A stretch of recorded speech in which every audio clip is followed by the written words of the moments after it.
Hello my dear students. आइए आज हम एप्लीकेशन ऑफ डिफरेंशिएशन के क्वेश्चंस करेंगे। हालांकि इससे पहले भी हम काफ़ी चीज़ें आपको पढ़ा चुके हैं, लेकिन चूंकि ये रिवीजन का कॉन्सेप्ट चल रहा है, रिवीजन का टाइम चल रहा है, तो हम आपको क्वेश्चन रिवाइज करेंगे। लेकिन क्वेश्चन को रिवाइज कराने से पहले हम कुछ इकोनॉमिक्स के बेसिक कॉन्सेप्ट को समझेंगे। इकोनॉमिक्स की जब हम बात करते हैं तो आप जानते हैं एक आता है डिमांड, फिर सेकंड आता है सप्लाई, और फिर थर्ड आता है इक्विलिब्रियम। ठीक है, इक्विलिब्रियम।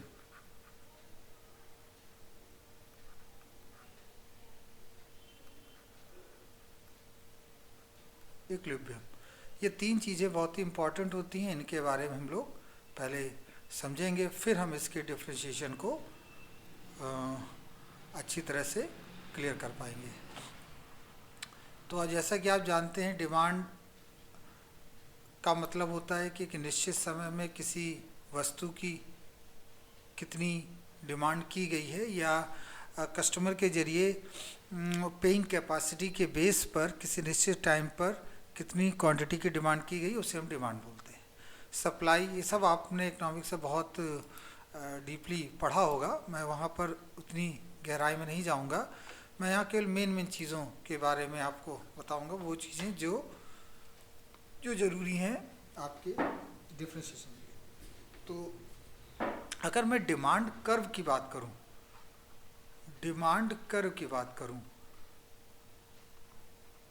कर्व की बात करूं, तो आप जानते हैं ये हमने एक लाइन ड्रॉ करी और फिर एक ये लाइन हमने ड्रॉ करी। ये है आपका क्वांटिटी क्यू, और ये है आपका प्राइस पर यूनिट प्राइस। ये ग्राफ ऊपर की ओर है, ये इधर की ओर। ठीक है, अब जो डिमांड का फंक्शन होता है वो ऐसे जाता है।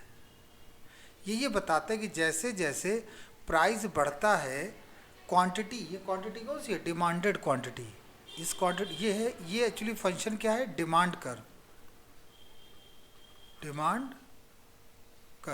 तो आप देखते हैं जैसे जैसे प्राइस घटता है क्वांटिटी बढ़ती जाती है। देखिए प्राइस नीचे की ओर आ रहा है, क्वांटिटी देखिए बढ़ती है। तो आप ये नॉर्मली जानते हैं कि किसी प्रोडक्ट का प्राइस कम कर दोगे तो क्वांटिटी, जो सेलिंग क्वांटिटी है वो क्या हो जाएगी? बढ़ जाएगी। तो ये कहलाता है आपका डिमांड कर्व। चलिए अब सेकंड बात करते हैं सप्लाई कर्व की।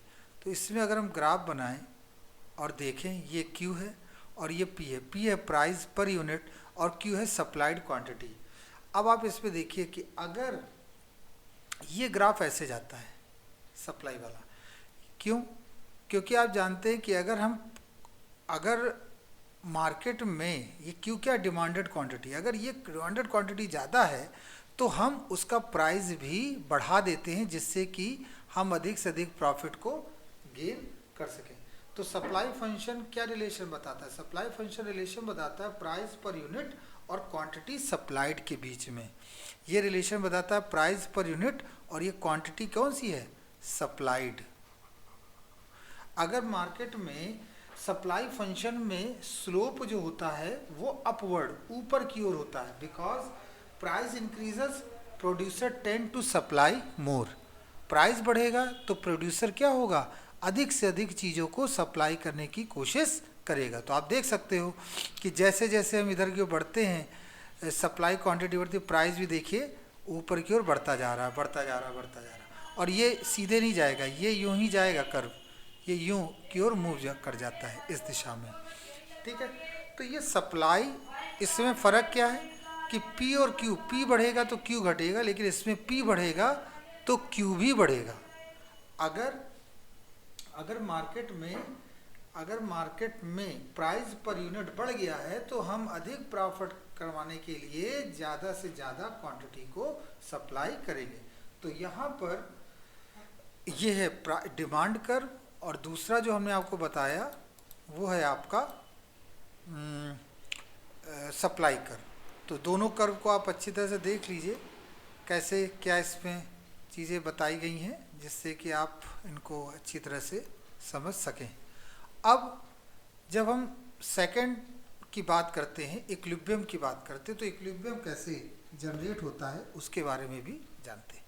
इक्विलिब्रियम का मतलब जहाँ सप्लाई और, हालांकि ये हम बिल्कुल स्ट्रेट बनाते हैं, ऑलमोस्ट स्ट्रेट ही होता है, लेकिन ये थोड़ा सा कर्व के रूप में जाता है, नीचे से कर्व के रूप में।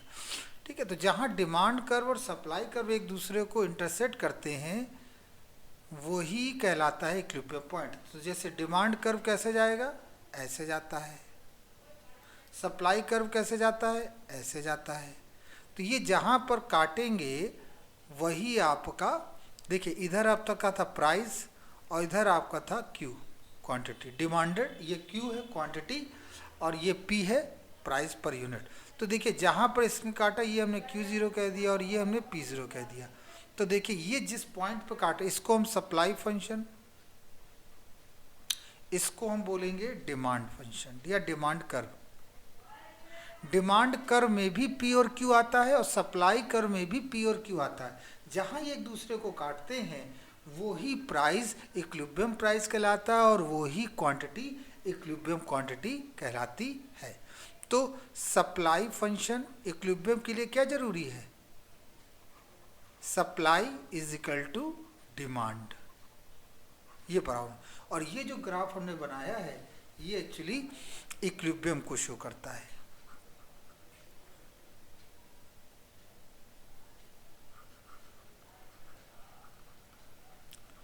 ये जो हमने यहाँ बनाया है ये एक्चुअली इक्विलिब्रियम को शो करता है।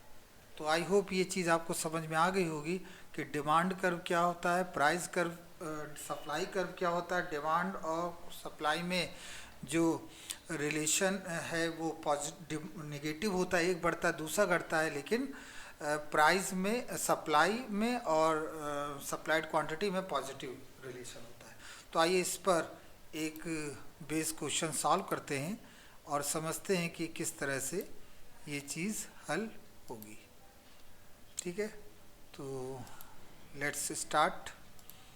एक चीज़ में हम देख लें, शायद मिल जाए। ओके, नहीं है, नहीं है, नहीं।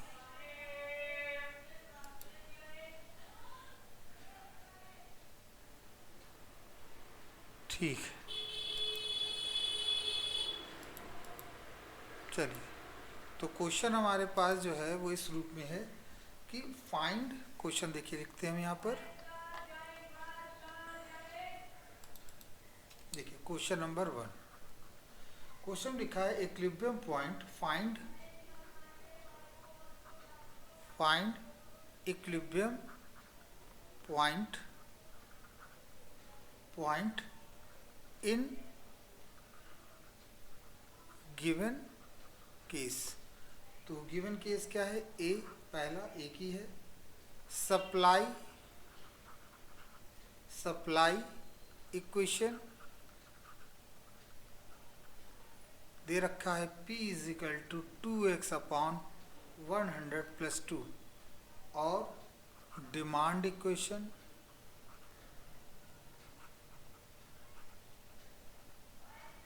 वो दे रखा है P is equal to 8x minus 100 plus 12।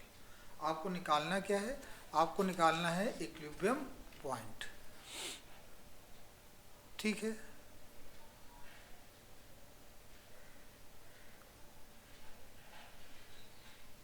Equilibrium point को कैलकुलेट करते हैं। तो आंसर में हम लिखेंगे we know that, what we know that, कि at equilibrium supply is equal to demand. तो यहाँ पर supply is equal to demand कर देंगे तो आप ये देख सकते हो Q2x plus 2 is equal to minus 8x upon 100 plus 12। इनको सॉल्व कर ले तो ये इधर आ जाएगा। तो ये तो बहुत छोटा सा कैलकुलेशन है, 2x plus 8x upon 100 is equal to 12 minus 2, और ये आ जाएगा आपका 10x upon 100 is equal to 10, और फिर ये 10 इस 10 के साथ कैंसिल हो जाएगा और x इज इक्वल टू 100 आ गया। तो आप देख सकते हैं x की क्वांटिटी, इक्विलिब्रियम क्वांटिटी ये होगी। अब मैं इक्विलिब्रियम प्राइस निकालना चाहूँ तो किसी भी क्वेश्चन रख दीजिए, चाहे ऊपर तो अगर हम यहाँ ये जो आपका निकला इसको बोलेंगे इक्विलिब्रियम क्वांटिटी। अब मैं आपसे इसी में पूछूं कि नहीं इक्विलिब्रियम प्राइस बता दीजिए, तो x का मान उठा के इस इक्वेशन 1 में रख देते हैं। तो put x equal to 100 in equation 1। तो देखिए कितना आएगा, p is equal to 2 bracket में 100 अपॉन 100 प्लस 2, ये कैंसिल हो गया, 2 प्लस 2 कितना आ गया 4 रुपीज़ पर यूनिट। तो आई होप ये आपको क्वेश्चन क्लियर हुआ होगा, 4 रुपीज़ पर यूनिट। तो इस तरह से ये हमारा पहला क्वेश्चन तो आसान था, इसमें कुछ नहीं करना था, सिंपल सा इक्विलिब्रियम की बात की। अब हम आ जाते हैं कॉस्ट फंक्शन की।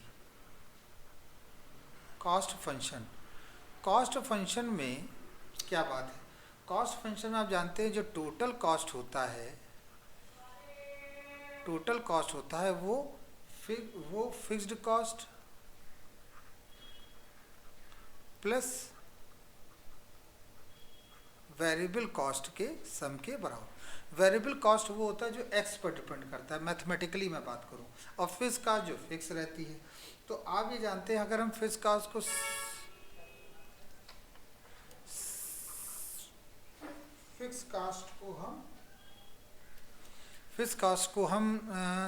टोटल कॉस्ट को हम सी एक्स से डिफाइन कर देते हैं, और फिक्स कॉस्ट एफ सी और वेरिएबल कॉस्ट बी सी। कोई भी इक्वेशन लिखी होती है तो उसमें आप पहचान बड़ी आसानी से सकते हैं। फिक्स्ड कॉस्ट वो कॉस्ट होती है जो डायरेक्टली चेंज नहीं होती है with change in number of units manufactured. Fixed cost का संबंध मैन्युफैक्चरिंग क्वांटिटी से नहीं होता है, वेरिएबल कॉस्ट का संबंध मैन्युफैक्चरिंग क्वांटिटी से होता है, which very the change in number of units manufactured, which vary number of average cost and marginal cost। ठीक है, तो अब यहाँ पर अगर हम ग्राफ की मदद से इसको समझें, ग्राफ क्या है, तो ग्राफ भी एक बार देख लीजिए, ये केवल नॉलेज के लिए आपको बता रहे हैं, इसकी ज़रूरत न्यूमेरिकल में नहीं पड़ेगी। ये देखिए हमने लिया, इधर हमारा x है और ये हमारा y है, मतलब इधर हमारा क्वांटिटी होगी और इधर हमारी प्राइस होगी। तो अगर हम मार्जिनल कॉस्ट लेते हैं तो मार्जिनल कॉस्ट का ग्राफ ही हो जाता है, और एवरेज कॉस्ट लेते हैं तो एवरेज कॉस्ट का ग्राफ ही हो जाता है। ठीक है, तो मार्जिनल कॉस्ट ये है और एवरेज कॉस्ट ये है, ये जहाँ एक दूसरे को काटेगा वो O पॉइंट होगा, और यही वो पॉइंट है जिस पर आपको मैक्सिमम प्रॉफिट गेन होता है। ठीक है, यही वो पॉइंट है जहां पर आपको मैक्सिमम प्रॉफिट गेन होगा। तो बस समझने के लिए मैंने आपको बता दिया कि इनके ग्राफ का क्या स्ट्रक्चर होता है। आगे जब आप मैक्सिमम मिनिमम के भी हम कुछ क्वेश्चन लेंगे तो वहाँ भी ये कॉन्सेप्ट आएगा। और यहाँ हमने आपको एक चीज़ बताई है वो ये कि किस प्रकार से आप मार्जिनल कॉस्ट और एवरेज कॉस्ट में रिलेशन निकाल सकते हैं, और किस प्रकार से आप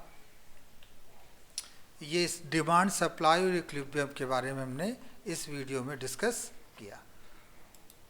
आइए और समझते हैं। यहाँ पर एक बहुत ही आसान सा क्वेश्चन लेते हैं, फिर धीरे धीरे टफ क्वेश्चन की ओर मूव करेंगे। तो क्वेश्चन है total manufacturing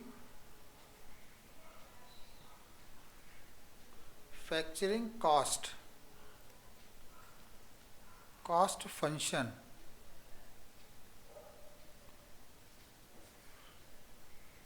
Cx is equal to 2x square 3x 1000। तो फाइंड फर्स्ट, और ये मैं रिवीजन करा रहा हूँ, इसको कमेंट बॉक्स में आप ज़रूर लिखिएगा क्या ये यूज़फुल है कि नहीं, जिससे कि मैं और अच्छे कोशिश में इन्वॉल्व करूँ। इस वीडियो को देखने के बाद ज़रूर कमेंट बॉक्स में आप लिखें। लिखने में आपको केवल 2 से 3 सेकंड लगेंगे बस। एवरेज कॉस्ट फंक्शन पहला part, second marginal cost function, third part marginal cost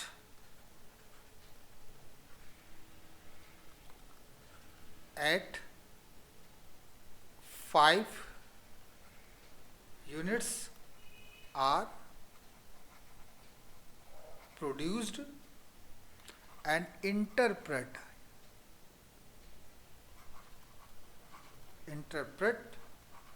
the result. ये आपसे क्वेश्चन में पूछा जा। तो आइए इस क्वेश्चन को भी समझ लेते हैं, क्या है क्वेश्चन में खास बात। देखिए क्या है खास बात, आइए समझते हैं। तो सबसे पहला तो इसमें उन्होंने पूछा है कि हमें बताइए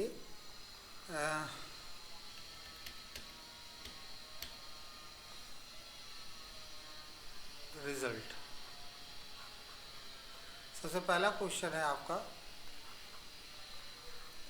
एवरेज कॉस्ट फंक्शन। तो एवरेज कॉस्ट फंक्शन निकालना बहुत ही आसान है। क्या करेंगे, हम लिखेंगे यहाँ पर एवरेज कॉस्ट। तो एवरेज कॉस्ट जो होता है वो टोटल कॉस्ट को x से डिवाइड करके आता है। तो टोटल कॉस्ट तो ये लिखी हुई है और x ये डिवाइड कर देंगे। तो 2x plus 3 plus 1000 by x. तो ये हो गया आपका एवरेज कॉस्ट और इसको बोलेंगे एवरेज कॉस्ट फंक्शन। फंक्शन तब आ जाता है कि उसमें x हो जाए तो वो फंक्शन रहता है। ये पहले का आंसर हो गया। Second marginal cost. Marginal cost जो होता है वो टोटल कॉस्ट का डिफरेंशिएशन होता है विद रिस्पेक्ट टू x। तो इसको हम डिफरेंशिएट कर लें। डिफरेंशिएशन के फार्मूले हम सबसे पहले आपको बता चुके हैं, तो आप वहाँ से फार्मूले देख लें।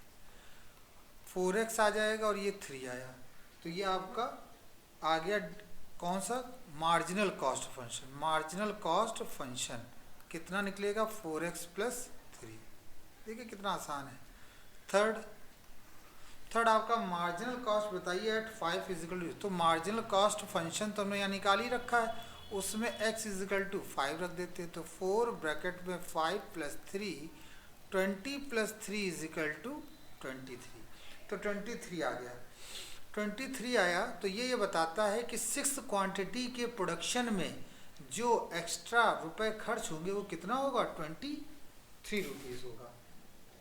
ये इसका मतलब हुआ। इंटरप्रेट द रिजल्ट कि जो एक्स्ट्रा कॉस्ट हम परचेस करेंगे, वो एक्स्ट्रा प्रोडक्शन में जो कॉस्ट इनकर होगी, कौन सी एक्स्ट्रा प्रोडक्शन में, 60th क्वांटिटी।